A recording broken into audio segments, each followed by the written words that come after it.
I'm Dr. Jill Honkamp. I'm one of the OBGYNs for Women's Health Specialists. We've had a number of questions about COVID-19, so I thought that I would give you an update. Um, One of the common questions that we get is, will I be tested for COVID-19? ThedaCare is recommending that all patients who are scheduled for a C-section or an induction of labor have a COVID-19 test done 96 hours prior to their induction or C-section date. If you are having an elective GYN procedure, the same rule applies, so 96 hours ahead of time. Remaining pregnant patients will be tested in labor. Another question that patients have been asking are, why are pregnant patients being tested? A C-section is a possibility for any laboring patient, even those patients who've had vaginal deliveries before. Obviously, a patient who is a scheduled C-section is going to have, most of the time, a regional anesthetic, meaning an epidural or a spinal. However, sometimes those regional anesthetics either don't work well for pain relief, or in an emergency situation, a patient undergoes a general anesthetic for their C-section. So that's always going to be a possibility for any patient.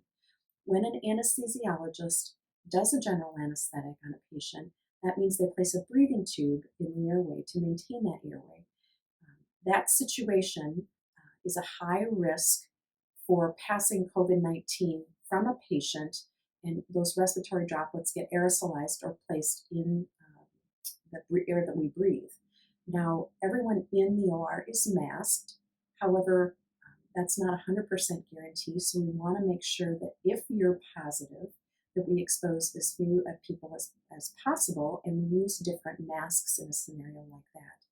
Also, if you're positive, we're going to separate you from the other patients because we don't want any other moms or babies to get sick. Another question patients ask is, can I refuse to be tested?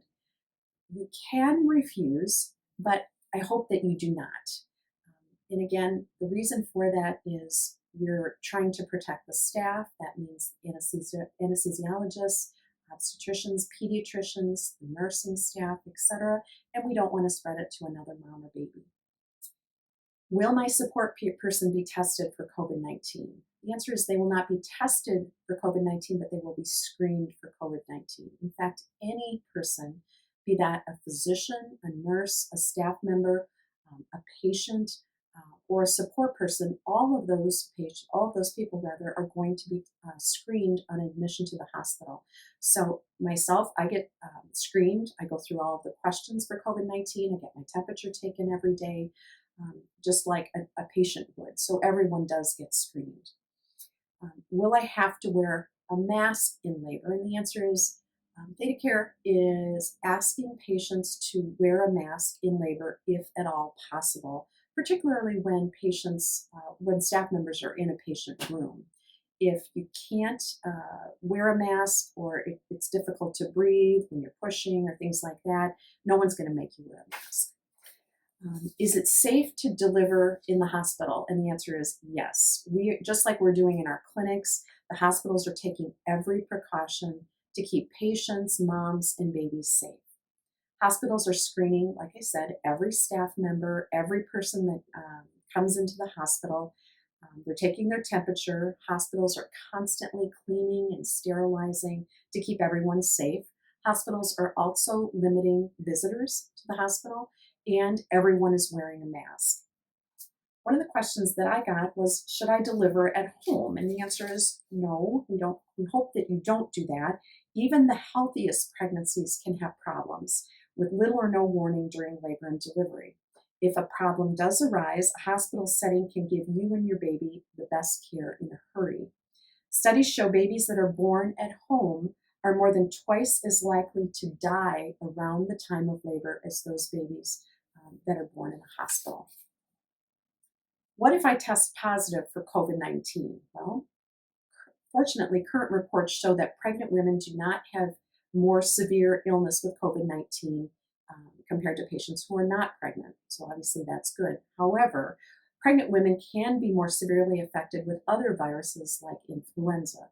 So we're asking all of our patients to take the necessary precautions. You know what they are. Constantly, washing your hands, a safe social distance, wearing a mask if you're out. What if I have COVID-19 when I deliver my baby? Well, first of all, the risk of an infected mom passing COVID-19 to her baby is very low. Secondly, your obstetrician and pediatrician would sit down with you and discuss the option of the infant rooming in with you after delivery, but staying 6 feet away. You would have to wear a mask all of the time versus separating you and the infant. That would be a decision that you would make as a patient.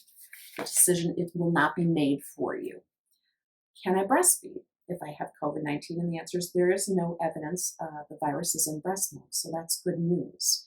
You have two options if you have COVID-19 and you want to breastfeed. The first is being meticulous about hand washing, washing your breast, wearing a mask, when you breastfeed. Alternatively, you could pump your breast milk, but again, you'd have to be vigilant about really good hygiene and washing washing your hands before you touch any of your pumping equipment, washing your breast, and then pumping that milk, and then your support person or significant other could breastfeed, or not breastfeed, but bottle feed the baby. Is women's health specialists taking their normal appointments as usual? And the answer is yes. To keep you safe, we call each patient and we screen them for COVID-19 prior to their appointment. Based on your answers and out of abundance of caution, we will then decide, should we have you keep that appointment or should we delay it to the following week or two? You will be screened again on entry into the hospital or the clinic. With the screening questions, you'll have your temperature taken. We ask that you also wear a mask. Sanitizing our clinics all the time, very frequently, especially in the high touch areas. We've also adapted our waiting rooms so that there's more distance between you and the next chair.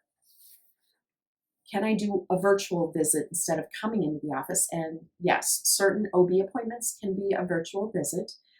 Other visits, like if you needed a medication checkup, if you had vaginal discharge, you wanted to discuss contraception, you had questions about menopause, some of those are examples that we could do with a telehealth visit.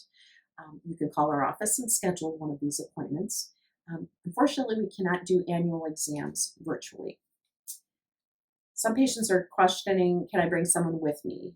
And the answer is, if you need someone for emotional support, or if you need someone for physical support in order to get to your appointment, of course, yes, you can bring someone.